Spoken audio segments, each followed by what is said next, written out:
at Summer Jam, he was able to get that stopped. You think more artists are going to disassociate themselves from Jay-Z now that those allegations came out? Hell yeah, nigga. Wait, right now, no. One ain't enough. Right. When the next one come, or they yell Foxy Brown, that's when everybody gonna scatter. If they see the Foxy Brown shit come into fruition, like it becomes a real thing to where like he's getting charged for it, or like she's getting pulled in. Oh, they gonna scatter like roaches, bro. As soon as the light came on, man. But it's so many people.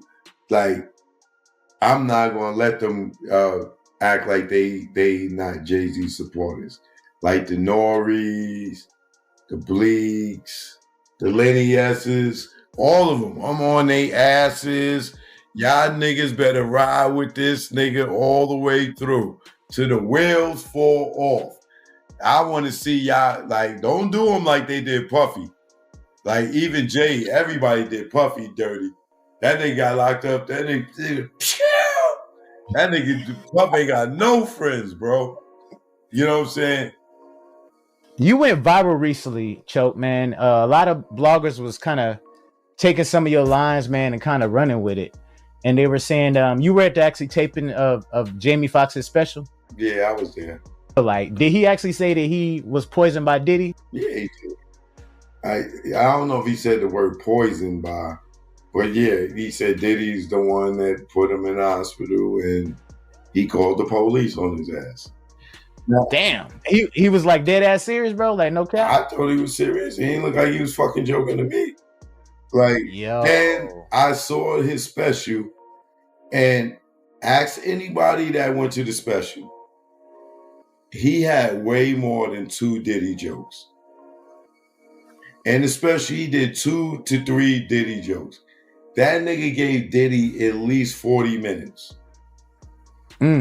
He killed TD Jakes. I mean, he bodied TD Jakes. And he didn't put that in there. He mentioned Craig Mack, Biggie, Tupac, and maybe somebody else, all in regards to Diddy has something to do with them getting killed. And he took all that shit out.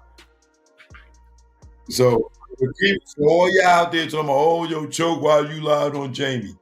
Tell him to show you the raw tapes. Because I'm not lying. He wore the same clothes 3 nights in a row. His daughter wore the same clothes 3. Jay-Z is no stranger to controversy, but this time the charges against him have sparked curiosity and speculation far beyond his name in the headlines. People are questioning his legacy, his empire, and the foundation of Roc Nation. Why is one of the biggest names in hip-hop facing this scrutiny? The situation is complex and calls for a closer look. In a row. His other daughter wore the same clothes 3 nights in a row. The band wore the same clothes 3 nights in a row. Man, Choke be having them receipts, y'all. I'm trying to. No, you didn't see that either, right? Just like you ain't see him say Diddy is the one responsible. But he did, right? Or was responsible, right? Look at. So, y'all don't remember? Yeah, you didn't see that part either, huh? Okay. My boy dropping them receipts on y'all asses. Trey Young was there. Now y'all seen what I had on the first time, right? Now what I got on, a different shirt, right? Different outfit. Okay. So you know what I'm talking about. Now, Choke, what did he have to say about TD Jakes, man? You remember what he had to say about him? Something about him being a power bottom and all that stuff. Right? Then they had the fake Jamie Foxx. He was there. That's how the show started. Ask anybody that was there. They said, Jamie Foxx. And then this dude came out that everybody was seeing on social media. They're going to put you and Jamie together. He looked just like his ass. That's crazy. Right? So, who is this? Me and his daughter, right? Yeah. Let me see. See, she on the same clothes 3 days in a row. Because it was a taping. So what y'all saw was 90 minutes. The show was actually 9 hours. So they took 9 hours and cut it into 90 minutes. So dude was performing for 9 hours on stage? Over 3 days. Damn. He did a show Friday for 3 hours, Saturday for 3 hours, and Sunday for 3 hours. Or Thursday, Friday, and Saturday. I can't remember. So, yeah, I can say what y'all want.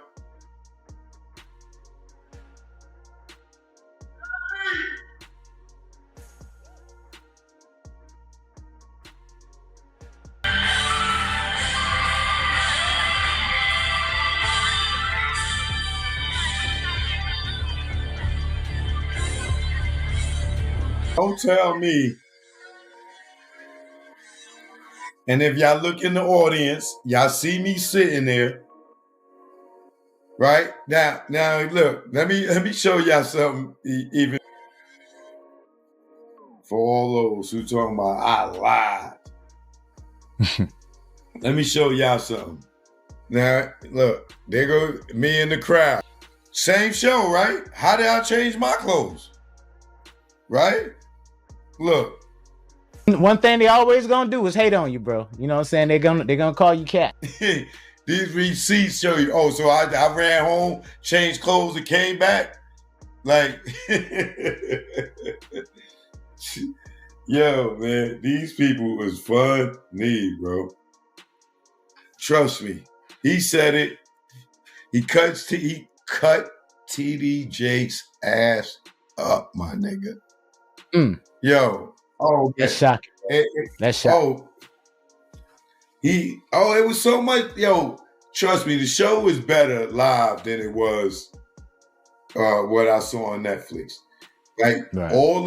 He has so many great Diddy jokes. I mean, so many great Diddy jokes. So, oh my God, he killed TD Jakes. He took out the best. They took out the funniest parts. But I know. And then the other thing for all y'all, he did that show 3 nights in a row. Everything he did before. Y'all think he really cried all 3 times? Y'all seen him cry on the show when he's hiding behind his daughter like this? It's because he couldn't cry again. Like, that whole thing, it was a TV show, man. It was a soap opera. It was scripted. This thing had the 2 big ass monitors in the back, the teleprompters. Them shits was jumbotrons. The nigga was messing up. Y'all ain't get to see all the mess ups. All the way, hold on. Him running off the stage. Hey, Chris Spencer, how that joke go again? And come running back out. Y'all ain't get to see all that. You know what I'm saying? But he gonna cut it out to try to make us that saw it and heard him say that about Diddy. They gonna cut it out, try to make it look like that it wasn't said. All they gotta do is run the raw tape. Run the raw tape of the show. Don't edit it. Just play it from beginning to end, and I guarantee you will see it. In fact, I'm telling you, that nigga ranked on Diddy for no less than 30 minutes. No less than 30 minutes. And the nigga put 3 Diddy jokes in there. I mean, when I say he ranked on Diddy for no less than 30 minutes, in the Netflix special, I don't even think he gave Diddy 60 seconds. This is how much I'm telling you they cut out, bro. So they took all that Diddy stuff out in the TV. All of it. And all of it. I know you were shocked when you seen the show. I know you was like, damn, like what happened to all the other stuff? Yeah, because me and my homegirl that went together, on the first show, she was like, yo, I don't remember some of that. I was like, yeah, because that was from the third show and shit. But even she was like, Man, he cut out too many jokes. Yeah, I'm telling you, it was funnier live, even though it was a bunch of hiccups and stuff like that, and we had to wait for them to move. But he cut out too many jokes, bro. He cut out way too many jokes. That's crazy, man. That editing be something, bro. There y'all have it, man. Choke No Joke came through with them damn receipts, man. So, man, it's going to be an interesting year. 2024, we got a few more weeks, man, of that. And then 2025, I already know 2025 is just going to be crazy as hell. So if you're a celeb and you've been living foul, I already know, man, your ass is going to be put on blast. Yeah, and let me tell y'all, stop being quick to defend. You gotta wait it out. Because all y'all that's going to jump in front of the gun, y'all might get shot. Be easy. Former Roc Nation employee, backed by well-known attorney Tony Busby, has made serious allegations against Jay-Z and Sean Diddy Combs. The claims, which could shake the entertainment world, accuse them of committing a disturbing act against a 13-year-old girl during an after-party following the 2021 VMA Awards, an event known for celebrating fame and success in the industry. The vast majority of the claims in the case are traceable to petty crimes, including the stuffing of... All right, Sharonda, if this allegation is true for a 13-year-old, what type of trauma are we talking about? We're talking about extensive trauma. We're talking about frontal lobe issues, temporal lobe issues, where we're talking about memory. We're talking about an increase in anger, an increase in frustration. We're talking about sensory fragments where you remember sense of smell. You remember everything, every little detail because you're stuck there and you can't progress and you can't move forward. I think there are also other things we have to consider. In studying this case, the alleged victim reported that she, struggles with autism and she had a brain injury. And so when you add those factors in there and she has a history of epilepsy, those things also affect memory. And I think that that's the part that's going to make this pretty challenging. But in the effect that there's some sexual trauma there, there's going to be a lot to pull apart with a case like this. Okay, now the lawsuit says after the alleged rape, the teen ran from the party and called her dad to come pick her up from a gas station. Chloe Mellis at NBC News spoke to the unnamed accuser and her father in this investigative report. We rode home in silence. He didn't ask me what happened. He didn't ask me what I did or where I was. In an interview with NBC News, her father said he could not verify the claims. Quote, I felt like I would remember that, and I don't. I have a lot going on, but I mean, that's something that would definitely stick in my mind, he said. When we asked the woman about the contradictions in a phone interview on Friday, she said that she stands by her statements. I have made some mistakes, she said. Honestly, what is the clearest is what happened to me. Says they've been raped in the way that she explains it, that they haven't been. So I can't necessarily question her truth. I think it's important to note that those around her who she named that was also involved in or supported her during this tough time, they don't remember the situation. And so I think that those raise flags. But I also think that there is a lot of struggle with memory. And if we're talking about drug use, and like I said, we're talking about temporal lobe issues, then we are talking about questionable memory. How much do you remember? How much can you say was fact versus how much is maybe vicarious trauma? And what vicarious trauma is when you've heard the narrative so many times that you begin to believe that it's your narrative and you will take on these feelings, beliefs, and ideas as if they're yours. And I think with all the other things she has going on, those are things that will come into question if she was someone that I was seeing. Not necessarily questioning her truth about being raped, but I would definitely explore all those possibilities. And how about the passage of time here? We're talking about 24 years later, right? This goes back to 2000. It's 2024. Going back 24 years to remember something that happened to you when you were 13. When the accusations became public, the reactions were quick and divided. Jay-Z strongly denied the claims, calling them ridiculous and accusing Tony Busby of trying to blackmail him in an attempt to ruin his reputation. However, as time went on, more accusations came to light, adding unexpected twists to the story. How accurate would you expect those memories to be? I think when it comes to trauma victims, 20 years ago feels like yesterday. So I do think that there is some details that they will remember. They will remember scents. They will remember sounds, voices. They will remember all that as if it just happened yesterday. So I don't think that the time frame of it all, plays a huge factor. Now, I do know that there are some clients who will block things out, but the minute you start unraveling, it will come to them with such clarity. So I don't think that 20 years ago makes any difference to a trauma victim, because to them, it feels like yesterday or like they're still in the moment. And that's what hypervigilance is.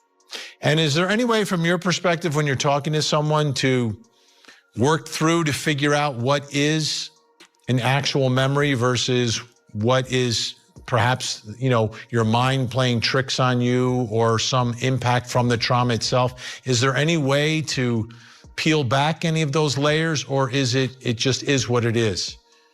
No, I have many tools that I use to peel back those layers. I definitely create trauma narratives, or I allow the client to create the trauma narrative. I do dissect what they've been watching, who they've been speaking to, what they've been listening to, because sometimes those things can come up in the narrative or in the story. And so I have to help them pull apart what is real versus what they feel. And those things prove to be pretty successful with most of the clients that I've worked with who have been victims of sexual and physical trauma. And I think a lot of times they're able to say, you know what, I did see that somewhere else, or I heard that, or I've owned that and it doesn't belong to me. But that also comes with doing really good extensive trauma work. So I think someone definitely should sit down with her and piece apart what is it that is real versus what you feel, because making mistakes in a situation like this is pretty critical and pretty crucial. So it's important to be very clear. Sharonda Brown, always great insight. We appreciate your valuable time. Thank you so much. All right. You're welcome. My think tank's still with us. Al Wunsch, Darnell Crosland, and Jennifer Brandt. So Jay-Z responded very quickly now after this latest revelation and said, this incident didn't happen, and yet he do.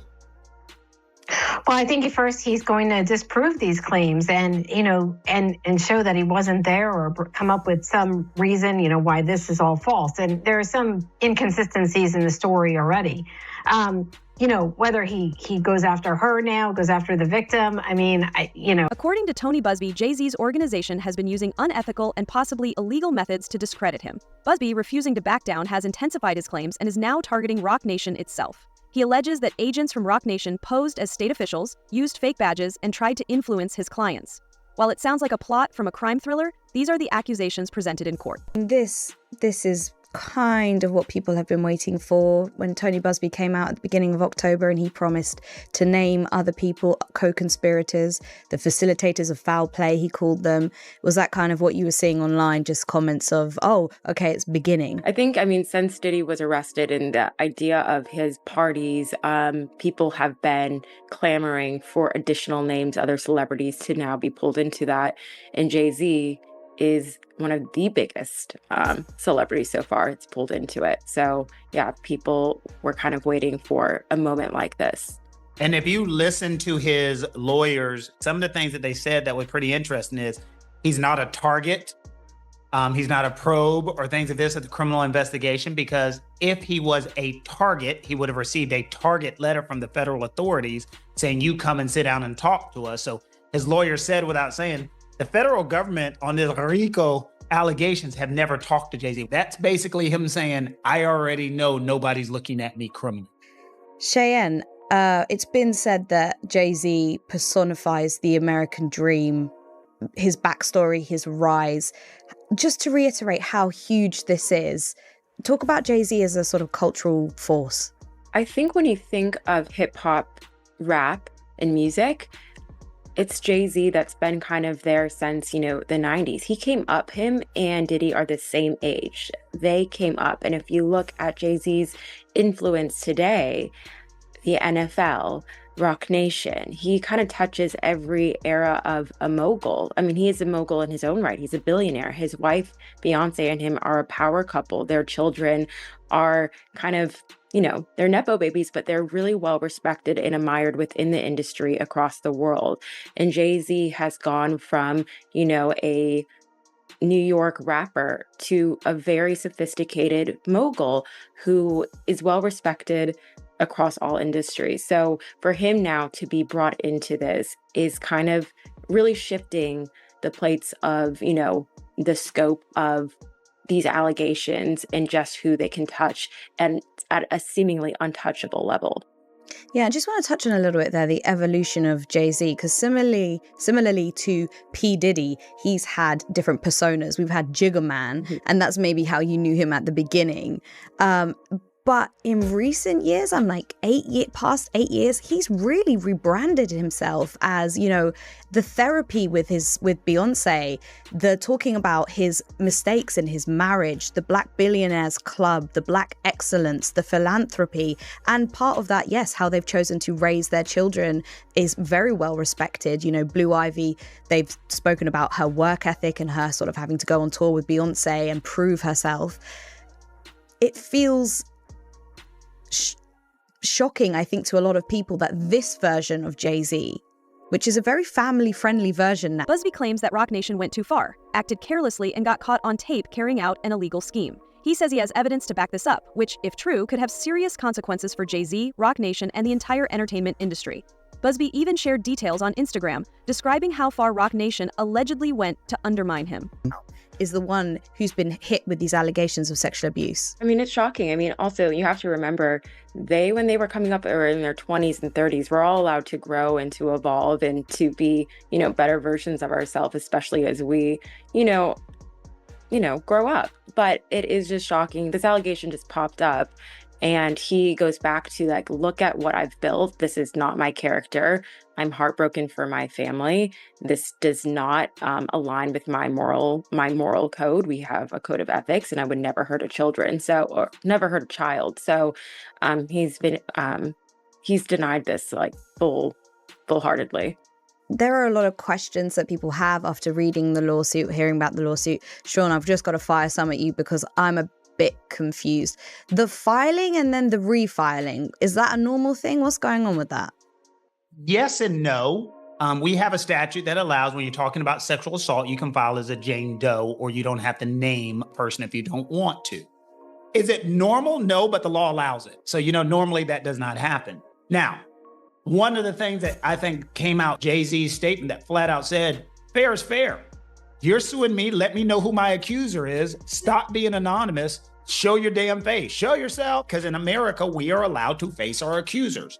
And so you have filed a suit against me anonymously. The damage is done. Everybody is talking about my reputation. I need to now know who you are. And I think that's fair. I really do.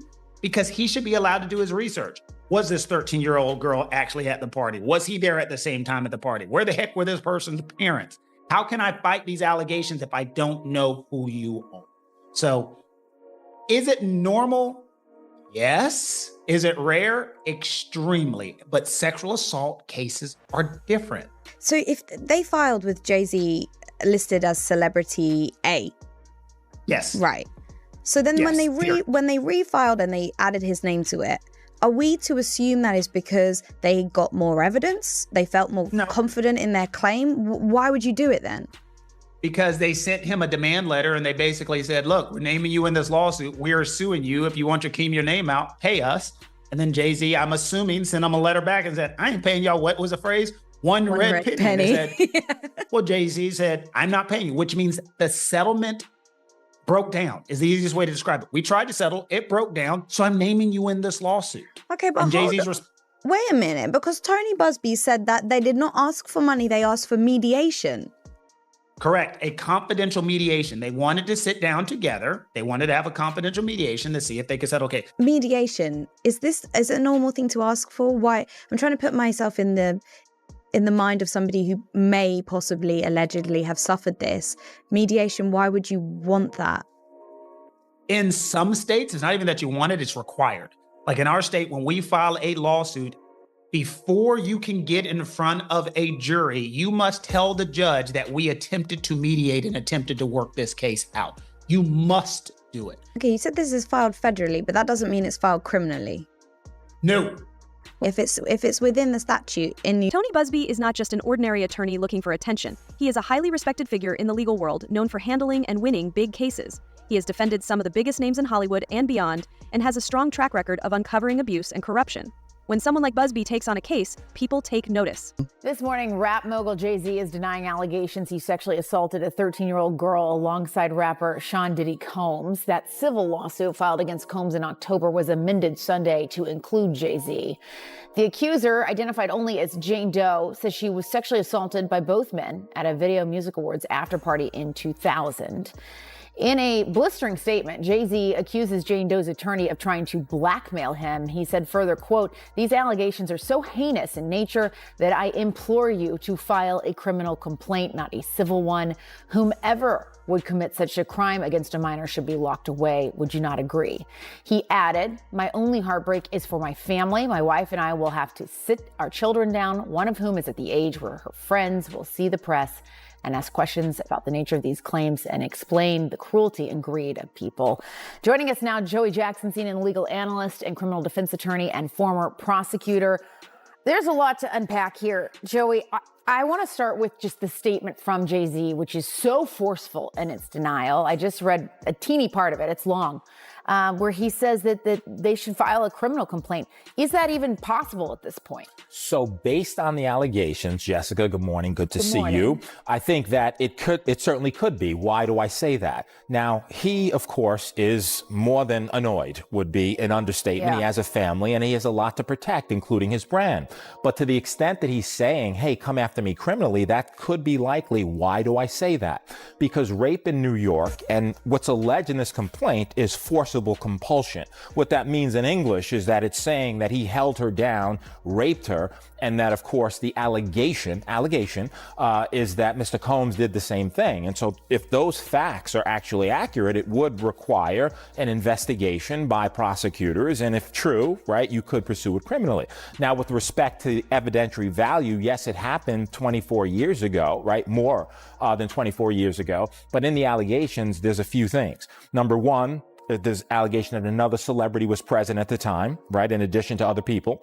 Number two, there's the claim by the victim, right, that she left, that she went and she was seen by a gas attendant who saw her in distress. Number three, that she phone called her dad, who showed up, the 13-year-old, and now removed her. So civil complaint, simply allegations, needs to be proven in a court of law. But if true, it could rise to the level of criminality. And, you know, we'll see what happens or if the DA looks and investigates. So what happens now? So what happens now is this is simply a civil complaint. And in a civil complaint, it goes through the technical legal process. Now, the distinction, Jessica, between civil and criminal, of course, is that civil is for monetary damages, right? Why would Roc Nation allegedly take such extreme steps? Busby claims the company paid his clients up to $10,000 each to make false accusations against him. If true, this suggests a level of desperation that doesn't align with Jay-Z's image as a smart businessman and philanthropist.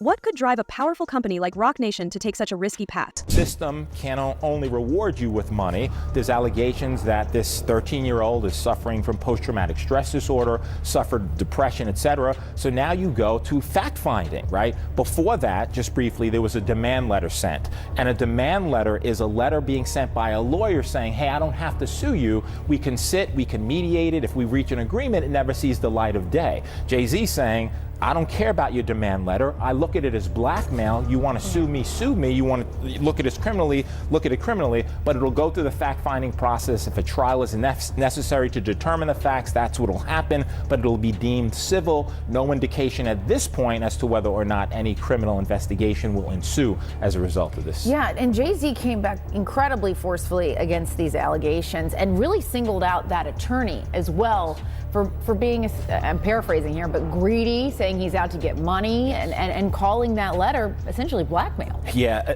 and in addition to that, Jessica, also suing the attorney, saying he's intimidating him, harassing him, etc. Now, demand letters are not new. What lawyers do is they send them out as a matter of protocol and practice so that you can expedite the process. At the same time, there's certain ethical standards that you have to use, and you have to have a good faith factual belief that this is true. Now, you can argue this complaint was filed in October, right? Could have mentioned Jay-Z then, you didn't, why? It was amended now to include him. Are the factual assertions true? Are they fact or fiction? Is it a money grab or not? All of that will be litigated in a court of law, but according to Jay-Z, this never happened, is pure fiction, it is a money grab, and he's fighting for his name, reputation, and certainly innocence and justice in his view, which is he didn't have anything to do with it. Yeah, and you touched on a point too that I wanted to ask you about, which was that this was an amendment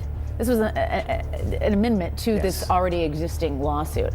What are people to take away from that? The fact that they're coming back and adding to this now with this specific name? Yeah, you know, Jessica, so it depends. That's also common. You could amend lawsuits, right, as a matter of course, and you do, to include certain factual allegations. The interesting thing to me in terms of your question and the takeaway, if you had this information about Jay-Z, it happened allegedly in September of 2000, why not include it in the original complaint? What happened between October and now that necessitated you putting in, and it's a question of credibility. Was he celebrity A, right, as was noted in the October complaint? Is this pure fiction? And what's interesting in the complaint is he really, that is the lawyer, tries to tie Jay-Z to Mr. Combs in so many ways, right?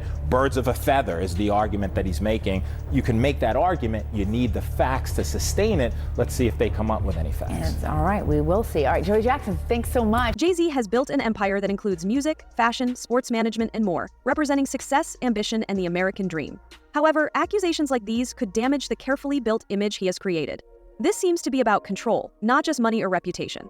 If Roc Nation's alleged actions were intended to silence critics and protect Jay-Z's legacy, they may have backfired badly. The public reaction on social media has sparked debate, showing the complex relationship between celebrities and their fans. While some fans defend Jay-Z, calling the accusations a smear campaign, others are demanding accountability, insisting that no one, no matter how famous or wealthy, should be above the law. He is alleging in this lawsuit, it's true. And also, remember how they were like, if this happened, you should report it to the authorities. Wouldn't you say? Tony said, yeah, I would say. Backtracking on everything we thought was happening. I tried to tell everybody that they lawyers, they know. We haven't passed the bar. We don't know what plan of attack they had. We don't know how they gonna do this. They gotta be sneaky, you know, for lack of a better word, sneaky, to get this stuff done correctly. So we counting on you, and I think he pulling through. I really think he is. Crafted by the narrative that Jay-Z's lawyer, Alex Sparrow, put out. Remember when Tony Busby was sitting there on vacation, and I was like, Busby, they destroying your client. What you doing? And he literally posted on his Instagram stories him chilling in Mexico in a private dining area, being serenaded by mariachi singers, singing New York to New York. Start spreading the news. He said, I want to, but he literally was belting it out with them. This is why. Because he already knew he had something for their ASSs. He already knew. You think you're going to drag me? That's not. We're going toe to toe. You guys, it cannot be understated how bad this is for Quinn Emanuel. And it is going to be tried in a jurisdiction where they don't run the town. Tony Busby is saying he's about to show these big city lawyers what it do down in Texas. Y'all, this is huge. Again, he even posted a screenshot. Marcy Bryan Croft, she said, amazing work. We're proud to be he has the motive. He has their opportunity. And he has put them at the scene of the crime. Tony Busby, yo, now this is a Wednesday surprise. And this is something no one saw coming. And this is something that they cannot deny sloppy. And Tony Busby, what y'all think about this? What do y'all think about this? Let me tell you something. One important thing that everybody's overlooking is in the Diddy case. When everybody says, how could a Diddy gotten away? The timing of these allegations is also worth noting, as the incident is said to have happened over 20 years ago, but was only made public in 2024. Some see this as part of a broader effort to uncover systemic abuse in the entertainment industry, similar to the UTA movement in Hollywood. Others, however, view it as a calculated attempt to take down one of the industry's most powerful figures. I'm interested in the height of the Me Too movement to see what HR was doing, how they were going to respond to this crisis. And so I went to a conference down in Texas, a really large conference, to get a look at, do HR people feel embarrassed? Do they feel mortified? Do they feel responsible? Or are they very angry that things they've been trying to get changed for a long time never were changed, and now it's all come to this horrible revelation of so much harassment in the workforce?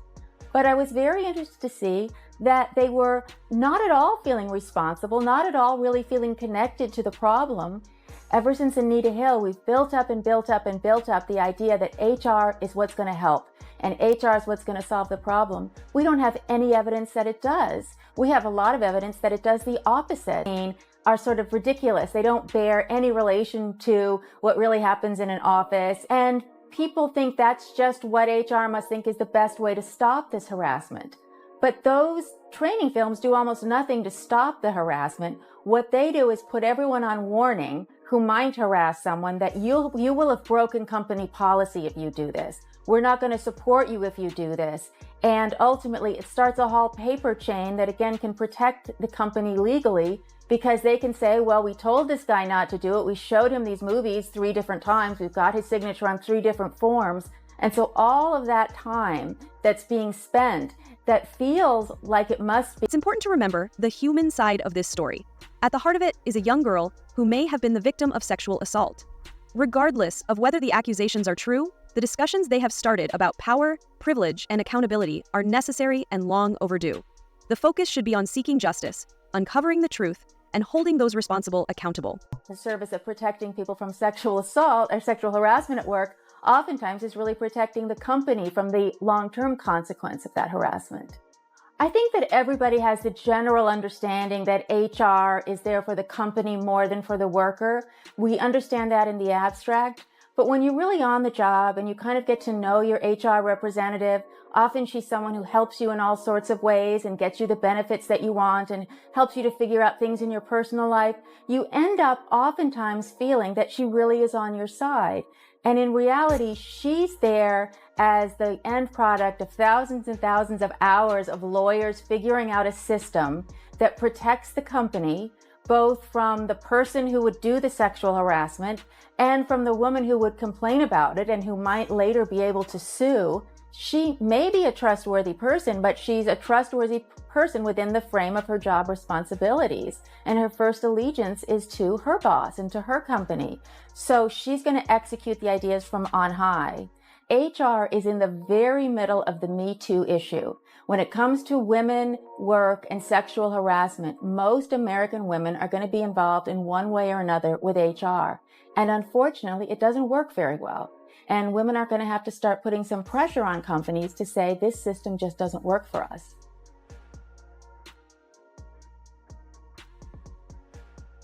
This story is far from over as the legal battle continues. While Jay-Z has proven himself to be a smart strategist in his personal and professional life, handling this situation may prove to be a challenge for him. The stakes are high for everyone involved, not just Jay-Z. Back in October, only naming Sean Diddy Combs, now amending that lawsuit to include the name of Jay-Z.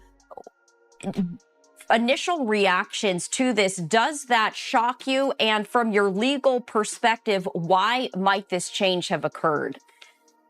Well, these are very serious allegations, but Jay-Z has vehemently denied them.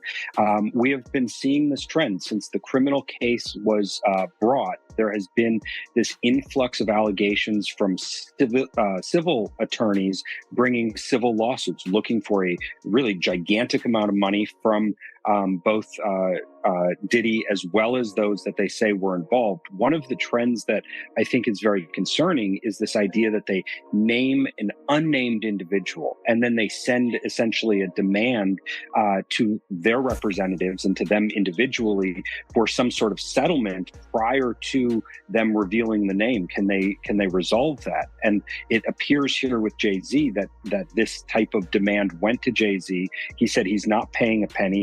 In fact, he said not a red cent, suggesting he sees this as blood money, and that he was not going to do this, and that he's the victim of an extortion scheme.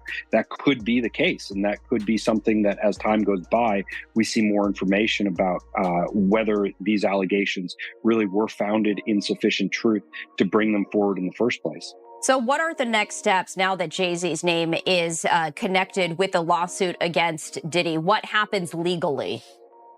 Well, he'll have to defend himself. And so the first thing you have when you have a complaint against you is you have the answer to that complaint.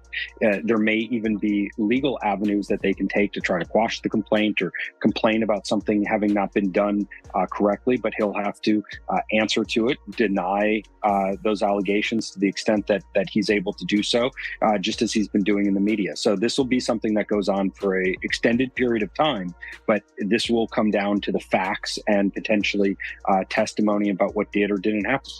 And Andrew, for our viewers, I wanted to share this. This is the statement that Jay-Z released. Quote, "These allegations are so heinous in nature that I implore you to file a criminal complaint, not a civil one.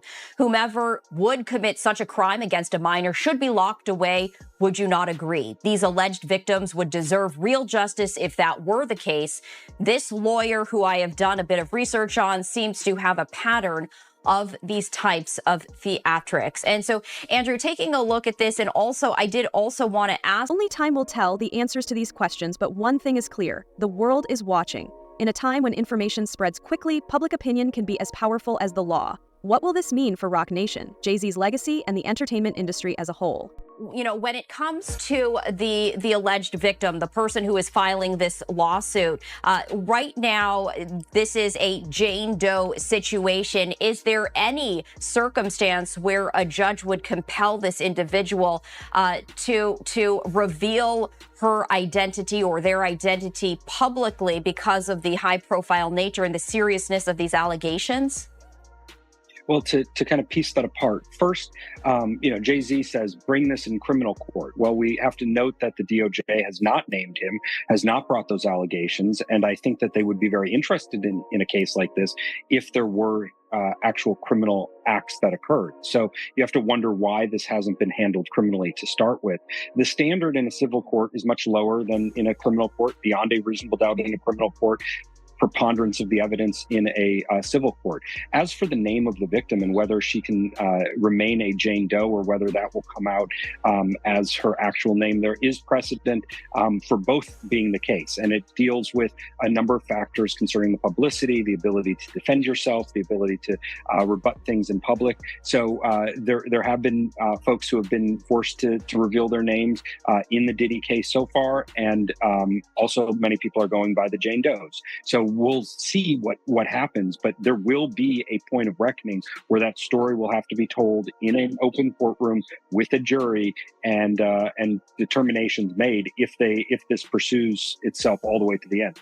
Andrew, before we let you go, is there anything else that you're keeping a very close eye on when it comes to these sorts of developments? I'm keeping a very close eye on the attorneys that are bringing these civil lawsuits that seem to be doing a lot more investigation, seem to be having a lot more information than the FBI and the DOJ. That's highly suspect to me.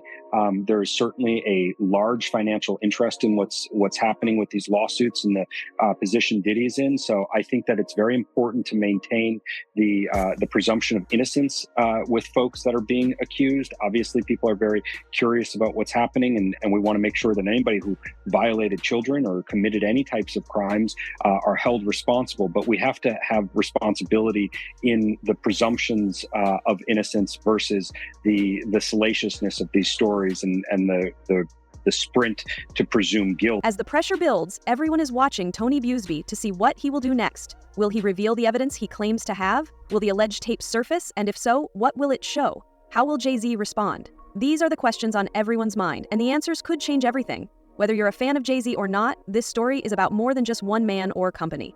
It's about power, how privilege can be misused, and the importance of holding even the most powerful accountable. It's also a time to think about the values our society holds and the behaviors we're willing to accept from those in power. What do you think? Are these accusations baseless attempts to bring down a successful man, or is this a long overdue reckoning for someone who thought he was untouchable? Whatever the truth, one thing is clear, this story is just beginning, and no one will forget it soon. Thanks for watching. Like, subscribe, and stay informed. Stay tuned for more updates, and let's keep our news accurate.